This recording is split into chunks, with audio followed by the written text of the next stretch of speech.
What's up, my community? If it's your first time, welcome. And if you're returning, welcome back. So it is Black History Month, and it is important to me that we shine a light on individuals in our Black community who are doing amazing things. And I have the pleasure of interviewing an amazing person that I happen to be maybe a little bit biased to think she's just amazing. And, there are many avenues out of all of the things in our country that may not be so well. One of the things that we can attribute our country for, or that we have the ability in this country, is to succeed using many different avenues of success. And one of those avenues of success is your higher education and learning. And so today I have the pleasure of interviewing my cousin, Dr. Kasey Lanier Wilkie, who is a recent, published her dissertation with her doctorate in health administration. And without further ado, I would like to introduce to you Dr. Kasey Lanier Wilkie. Hello. Hello, my beautiful cousin. I am happy to be on your channel. Well, I really appreciate you taking your time out to do this interview, and I really appreciate it. So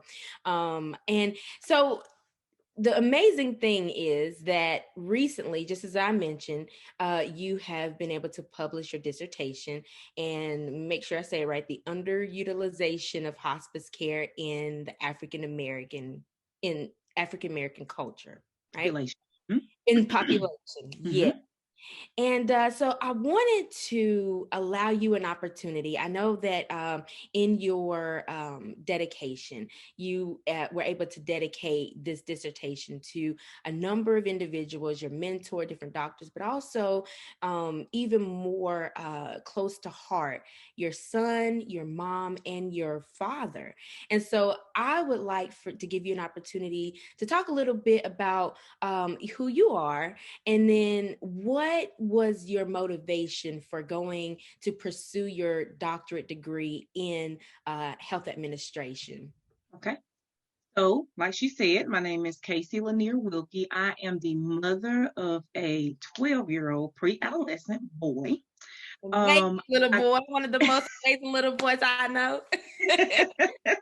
I am currently an employee right now at a local school system, but my background is healthcare. I've worked in skilled nursing facilities. I've worked in home health, but my 11-year term has been in hospice care. I've worked for hospice, 2 different hospices, and those years total 11 years. So my doctoral degree is in health administration and policy, health administration, policy, and advocacy. And I chose that because I wanted to actually study the policies and the services that affect our African American culture, and actually advocate for our African American culture. And one service that affects our African American culture is hospice. There's a lot of misconceptions about hospice care. Healthcare professionals really need to know how to deal with our culture, how to care for our culture, how to treat our culture in order for us to be able to say, yes, we desire hospice care. And so that's one of the things that I truly want to do, is to continue the research of policies and services that affect our African Americans and advocate for us, clear up some of those misconceptions, and also help healthcare professionals to be able to learn that, African Americans, we depend heavily on our families, we depend heavily on our spirituality, we depend heavily on our religion. And if you know those things, you can care for us in the way that we need to be cared for. I actually want to teach at the collegiate level and to continue African American studies, and just healthcare in general, and how it all affects us.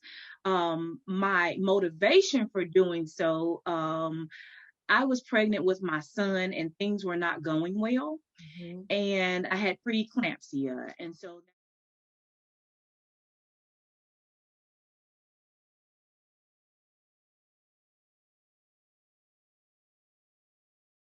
And so that's basically high blood pressure and fluid built in together.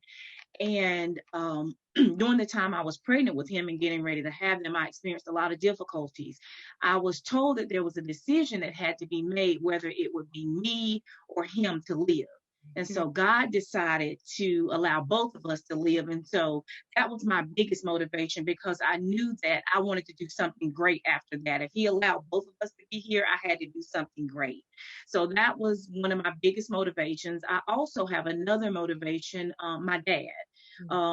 As she mentioned earlier, my dad was able to receive hospice services. It was a short amount of time, but what my dad was told about hospice services was not right. It was not what hospice services would do for him. And so I really wanted to delve in deeper as to why my dad was told what he was told, why he wasn't told the truth, and how he could have benefited if the truth was really told to him. Another thing about what I aspire to do as far as African American studies and healthcare and teaching our African American culture is helping us to understand so much more than what we know. We tend to shy away from a lot of things we don't know. If we lack the knowledge about it, sometimes we don't want to hear about it. Nobody wants to hear about this. We all are going to go, we all are going to experience death at one time or another, but we don't want to talk about it. We don't want to dwell on it. But we also want to have control as well. And, hospice is an organization who does allow that control that many people don't, many of us as African Americans don't know. Your wishes are verbalized and they help to carry out those wishes. It's not a service where they come in at the end. It just so happens that hospice is usually talked about at the end, but it doesn't have to be. The healthcare providers can actually introduce palliative care, which is a supportive care service. They also offer aggressive treatment, some aggressive treatments at the beginning, and then they help you to transition into hospice care. So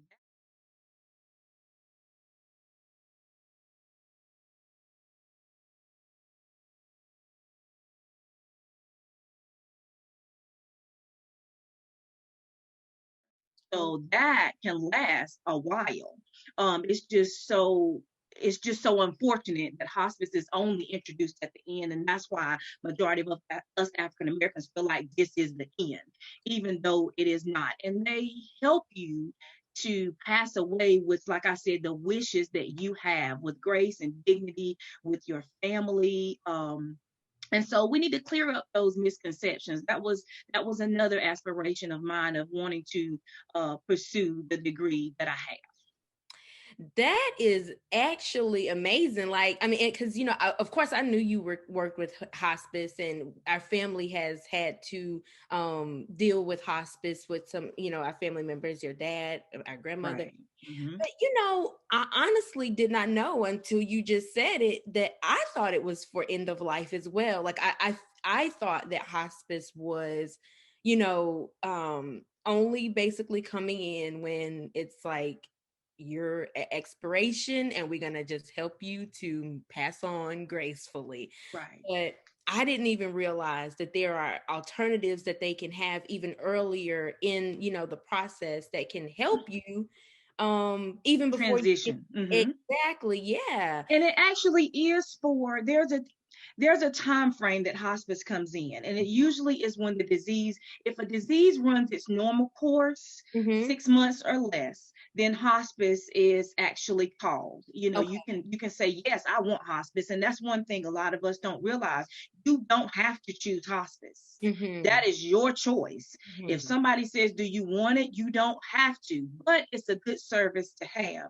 So if the disease runs its normal course, then, they say, okay, let's go ahead and call in hospice for, comfort care. Yeah. But sometimes the disease does not run its normal course. I've known some people who've been on the hospice 2 and 3 years, and they graduate from hospice care. They graduate from it because there's something about not being on a lot of medications, being at home with your family, being able to do some things that comforts them. It gives them their will to live back, and they live longer and have to graduate from hospice care. So Wow. I've seen that to happen as well. Palliative care, like I said, that's where you are receiving certain aggressive treatments, Okay. but you're also that's the transition into hospice care. So it is end of life care, hmm but it's not what people, like I said, it's unfortunate that African Americans have to have it right a day or two before they pass away, or a week before they pass away. And that's really not how hospice is designed. You can have hospice care for weeks, for months, like I said, for years, and even graduate from it. It's just a lot. It's early talking about it for our African American culture. When you have a chronic illness, when you have a chronic illness that may turn terminal, it's early discussion. What do you want us to do if this cannot be anymore? If this medicine does not work anymore, what do you want us to do for you? Now, there's this service out here called hospice care. Would you want that? This is what they do. And then as the disease progresses, reintroduce it. I know that, we started this medication. It doesn't appear to be working. Would you like hospice care again? Can we revisit that? Answer is no. We'll stay off of it. Answer is yes. We'll do it. So, like I said, we don't have to have it at the end of life. Exactly. It's a beneficial service. You get chaplain services, you have emotional care, you have your physical care. And they care for not just the patient, but the whole family. And that's the best thing about it. Everybody's being cared for. Everybody's feelings are being considered. It's just that healthcare professionals, and like I speak of in, the dissertation a lot, that healthcare, because I interview healthcare professionals and what they actually experience with African Americans. And so talking to them early and getting to know their culture, their background, and what they want, is huge. It's huge to being able to care for them. Even now, a lot of us know our history. A lot of our elderly people still remember things back in the historical aspect. So they choose not to use certain healthcare services. We talk about the Tuskegee experiment, the infant experiment, where a lot of the African American men, several African American men as sharecroppers were used, and they were injected with syphilis. Even when the antidote was available, they were still injected because people wanted to see how it would react to our bodies. There were African American women who had to go procedures in which they couldn't use anesthesia, but they had to go through these procedures for Caucasian women to be able to go through the same procedure and have anesthesia. And so, there's a lot of different cases, even the AIDS epidemic. There's a lot of different cases. And if we want to look at it now, that's the reason why a lot of us, or a lot of African Americans, when I say us, I mean African Americans, don't want to receive the COVID vaccine, because we're thinking about all these historical events that have happened, and we have to do our research about it. That's one thing we just have to do. We have to do our research about it and determine for ourselves whether it's going to be beneficial for us or not. And that's one of the things, like I said, I want to continue to study those policies, those services, these avenues that affect us and advocate for us. You you are so right, and it's so funny that you mentioned that, like, how our even our parents think about different vaccinations and things like that, because even in my own mind, I am against a lot of the times getting vaccinations because of what I've heard my dad say. Right. That with the flu vaccination, or that H1N1, or they ain't nothing but the government's way of trying to kill us off. Right. And you hear this, and so you think like, yeah, I think that's right. Sounds about right to me, based off of our history. Sounds like they are trying to kill us. That's right. And healthcare professionals, I mentioned that as well. They need to understand those historical events, because those events help our mindset. Yep. They help our mindset. They do. They absolutely affect us. And, and you touched on something, because I was going to ask, like, what did you experience or observe, when you talked to the healthcare professionals that you spoke to? Because I think you interviewed like maybe 10 doctors or so. I did. Okay. And that's, I wanted to find out, like, what were some of the things that, you know, they shared in their experience with working with African American patients. And I mean, you really spoke to that. And like you said, it's important for them to understand some of these historical moments and events in our mind that causes us to to think second, you know, take a second thought when it comes to any of these healthcare solutions that they're recommending to us, because we're like, well, what is that? You know, what's that going That's to do for right. me? You know? How does that benefit me? And how are you going to tell me that it's not like the historical events, that Mm, this is not going to happen like it happened years ago? That's exactly. right. And That's you right. mentioned that when your dad, Uncle Chili, when Hmm. when he was presented with the option of hospice, that it wasn't in a way that was necessarily the correct way to present it. Right. What are some of the things that, like, with his experience, are African Americans being told about hospice that are not correct? Right. So he was basically told that hospice was just coming in to do wound care. He actually passed away from heart disease, end Mhm. stage heart disease, and so he, at the end of his disease process, he started having fluid, a lot of fluid built up, and it would leak from his legs and feet. And Mm, so it would drain that way. And he was told that that's what they were coming in there for. And so he didn't understand. He just thought, hey, they're coming in here for wound care. But you know, that wasn't the total truth. Yeah, they were coming in there for the wound care, the physical care of helping take care of his symptom management, because the weeping and the fluid was a symptom from his end stage heart failure, end stage heart disease. So they are there to take care of symptom management and make sure you're not in pain. However, there was more to it.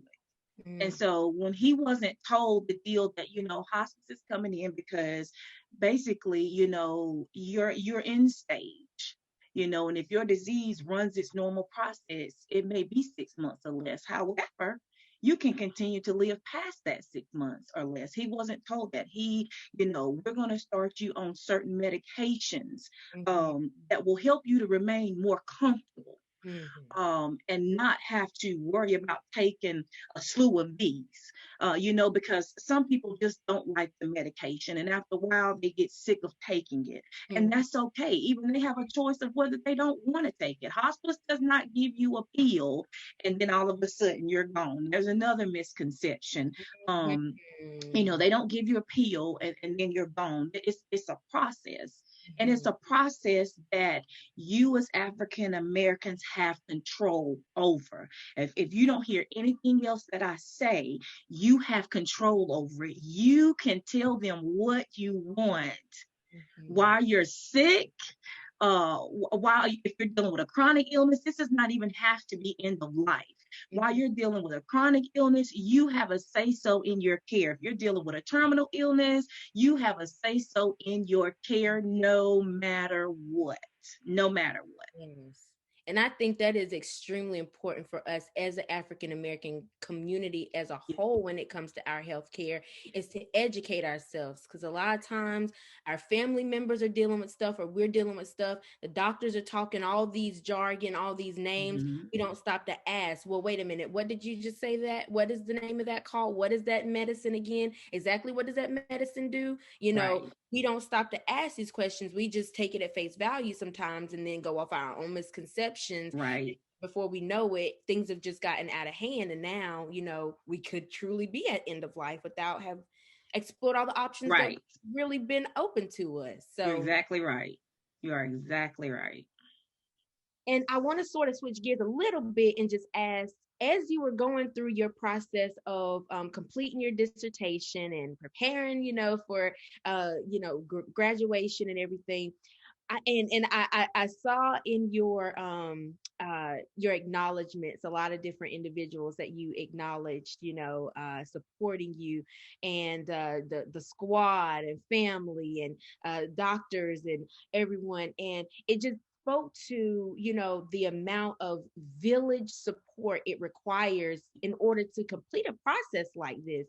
And so I just wanted to, ask you about, some of the challenges that you faced throughout this process in completing your doctorate program and getting your dissertation published, and what motivated you to just keep pushing and keep going forward, even in those challenging moments.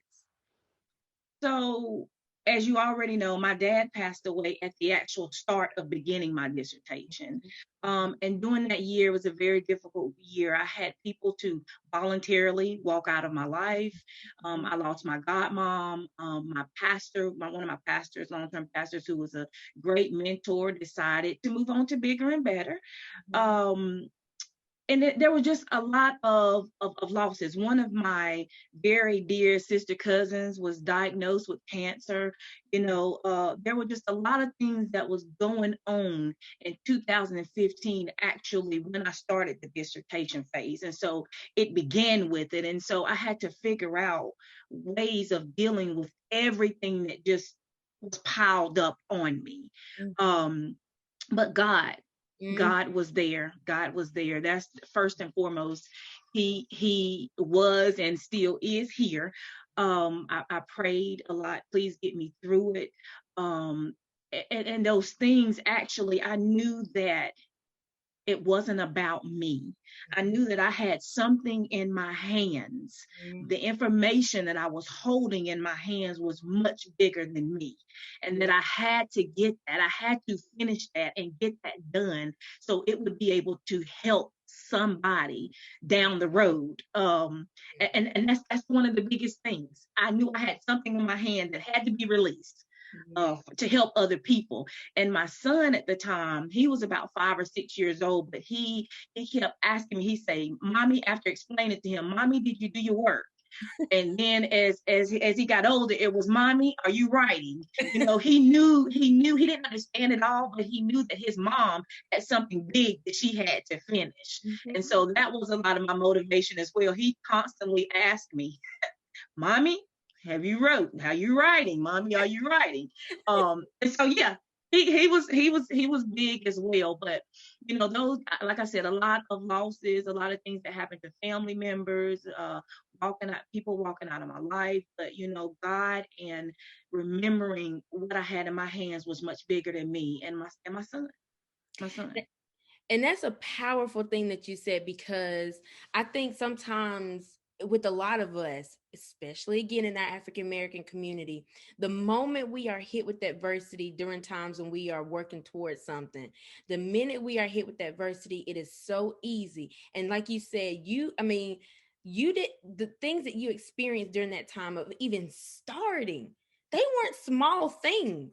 Right. Loss after loss after loss, and then finding out some, big things of people that you care about. Those are not small things to have to overcome. And yet, because of what you had and the information that needed to be shared, it was like, I can't stop. Right. I cannot stop. I have to keep going. And I feel like that is something that, I want to encourage, within our African American community. Listen, because you experience adversity, and I know it can be challenging, I know it can be hard, it hurts, but that is not the moment to decide to stop.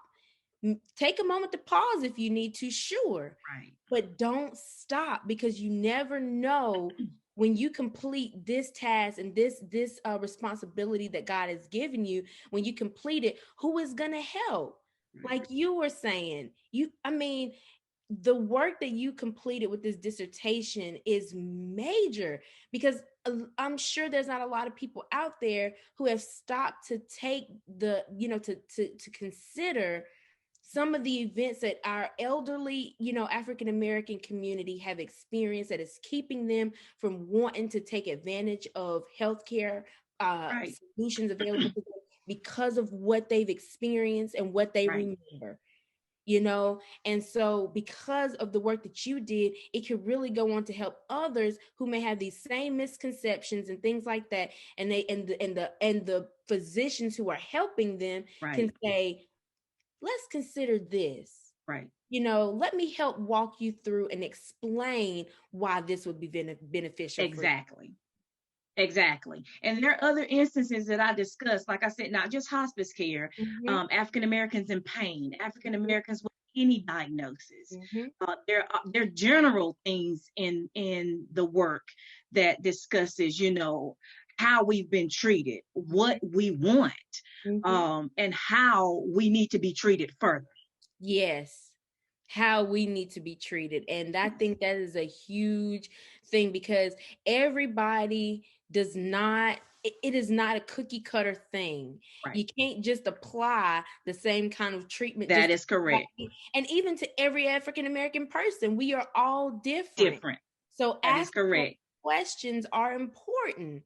And That is then correct. us asking questions Mm-hmm. are important because Mm-hmm. your Yes. health or it's your family member's health. I remember when my dad was in the hospital and man, it was hard because I didn't have a lot of help around me, to be able to ask, this person, that person, because it was just most of the time me and my dad and the doctor in the room. And Right. so I had to have a notebook and Mm-hmm. Yep. everything they said, a pill, a medicine that he was taking, a diagnosis they were giving him. I said, how do Right. you spell that? Right. I'm like, I need to know what this is and tell me Right. what that is again. So these are things like take a notebook to these doctor's Yes. appointments, Yes. and educate ourselves. Educate yourself. That's exactly right. And That's so exactly right. I also wanted to ask, there may be individuals out there in our community, they're thinking about maybe pursuing a doctorate degree or just pursuing a business or anything like that. But yet, they're coming up against some of these hurdles and some of these challenges. And it's like every time they go to try, it's just challenge after challenge. What might be some advice you would like to offer to someone that is saying, I'm trying, but it just seemed like I just cannot overcome this hurdle, but I know that I want to do this thing? What advice might you want to give to them? Remember your why.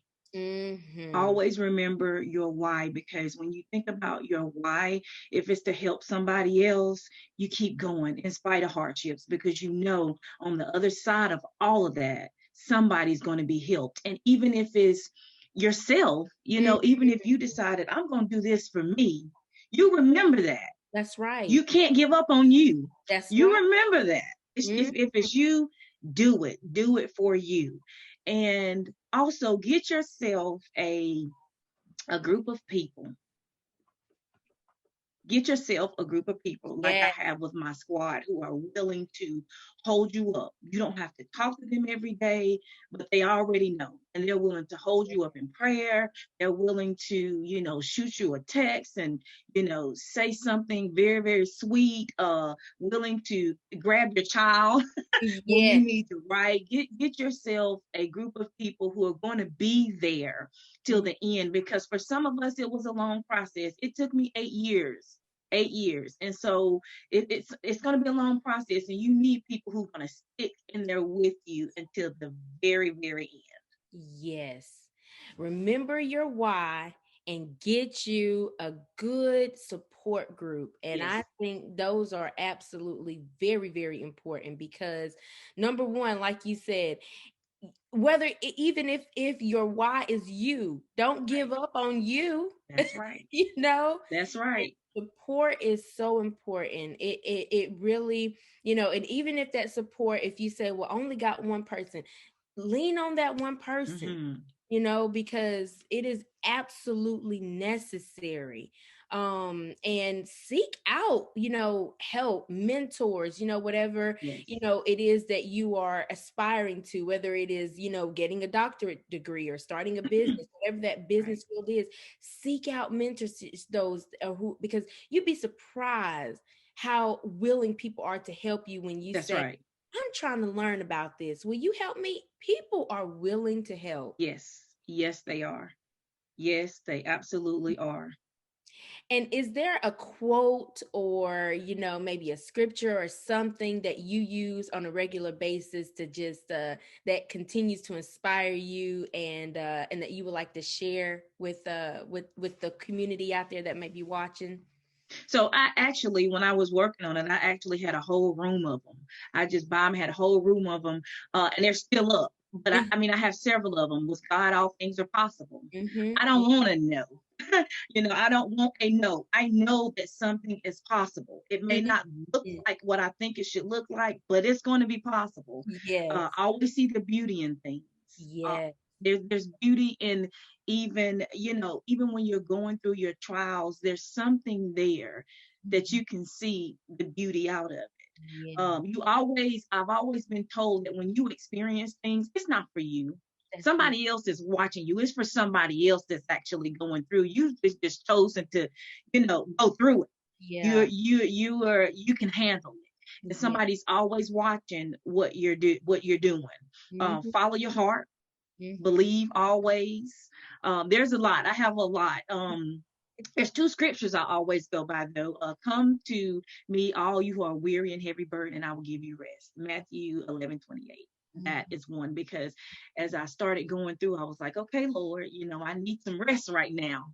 Rest up, get back on it. And he will not let you, when he has given you something to do, he won't let you stop. There's always this something inside of you that said, I got to keep going. I got to keep going. I got to keep going. And I'm tired, but I have to keep going. He won't let you give up.